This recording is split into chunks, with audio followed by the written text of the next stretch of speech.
Good day, I'm Cody Ann Barrett and welcome to Frontline Business. The Economic Program Oversight Committee, EPOC, held their quarterly briefing at the JMMB headquarters on Friday.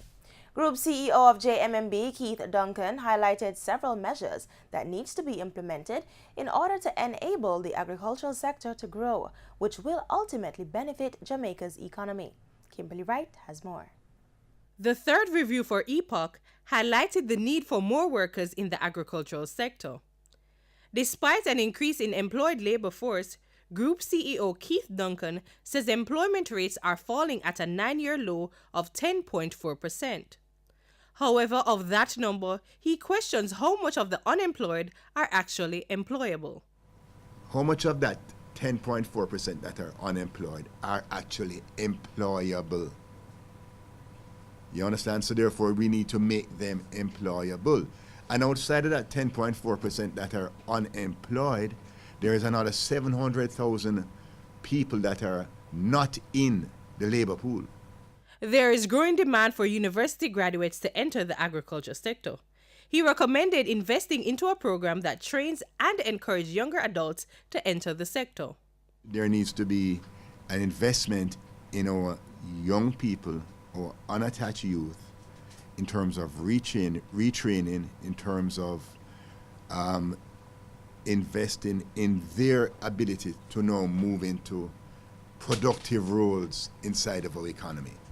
Now there needs to be a program around that. And I gave an example of Project Hope and the work that HEART is doing and the National Youth Service, etc., in moving into that sector. We have seen a significant amount of jobs being created in the areas of BPOs, and it's primarily young people within this age cohort that are taking up these opportunities. This is where we're seeing an impact. So therefore, we now need to start training our young people, equipping them to be able to move into areas where we are seeing growth in the new economy. Mr. Duncan made reference to the statistics, saying the 10.4% only represents youths that are in the labor force and are unemployed. The remaining percentage of those outside the labor force, he says, should be brought into the sector. We need to get them out of their communities, out of them street corners. We need to start training them. We need to start investing in them so that they can now come into the labor force. But we need to also focus on those that are out there actively seeking employment and train them. Because such that there's a figure that out of 10 people that are interviewed for the BPO industry, one person get a job.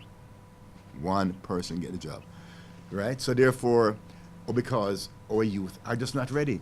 So our education and training needs to focus in this area and preparing our young people for logistics, for BPO, for tourism, for the areas of growth in our economy, for agriculture. This is where we need to provide the focus. EPOC's target is a growing economy, with a program target of a minimum of 2.3% growth in GDP, a debt-to-GDP ratio of 94%, and greater levels of international reserves. Kimberly Wright, Frontline Business. Mining Minister Mike Henry says he has been assured by the Noble Group that it's not planning to sell its shares to alumina plant Jamalco. It has been reported internationally that Noble was considering the sale of the plant to restructure about $3.5 billion in debt. Noble Group purchased 55% of Jamalco from Alco in 2014 for a reported $140 million. The other 45% is retained by the Jamaican government through Clarendon Alumina Partners. In November 2017, it was reported that Noble Chairman Paul Brough dropped a heavy hint about the sale.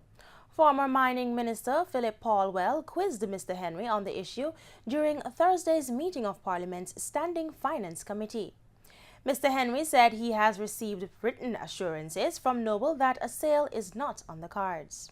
They've given us their assurance, and publicly they have refinanced their debt, and we're in discussions continuously for what we're going to do going forward as partners. So to be clear, you're saying that recently Noble has assured you that they are going nowhere?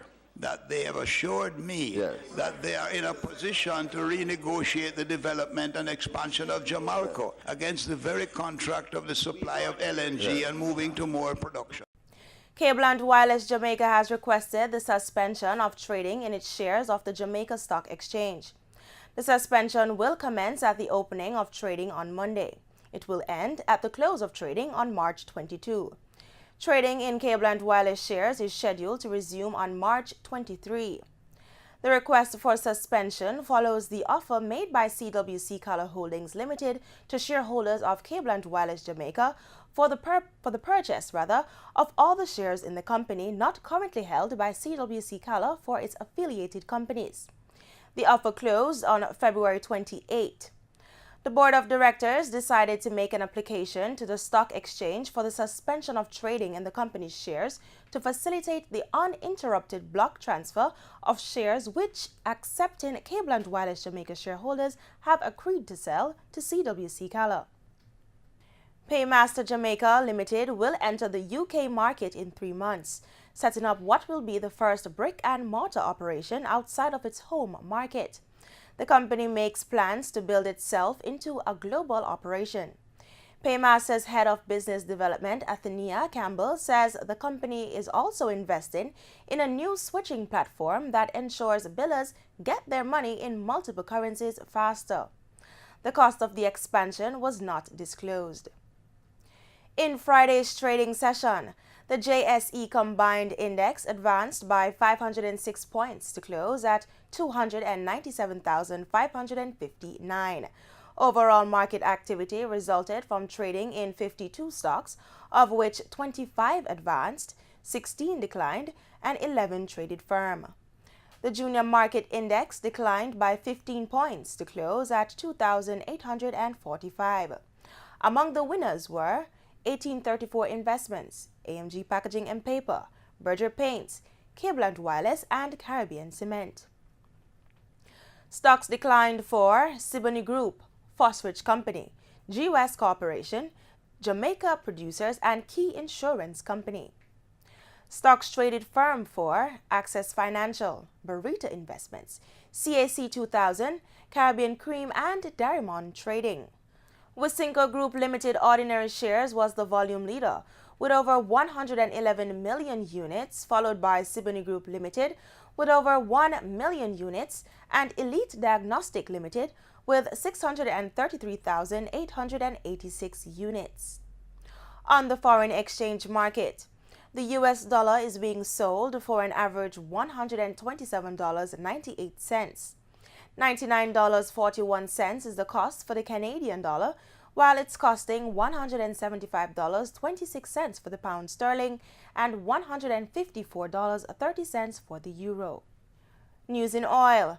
Oil prices rose on Friday as Wall Street stocks bounced off session lows, but crude benchmarks were still poised for their first weekly fall in 3 weeks on fears U.S. plans to impose tariffs on steel and aluminum could squeeze economic growth.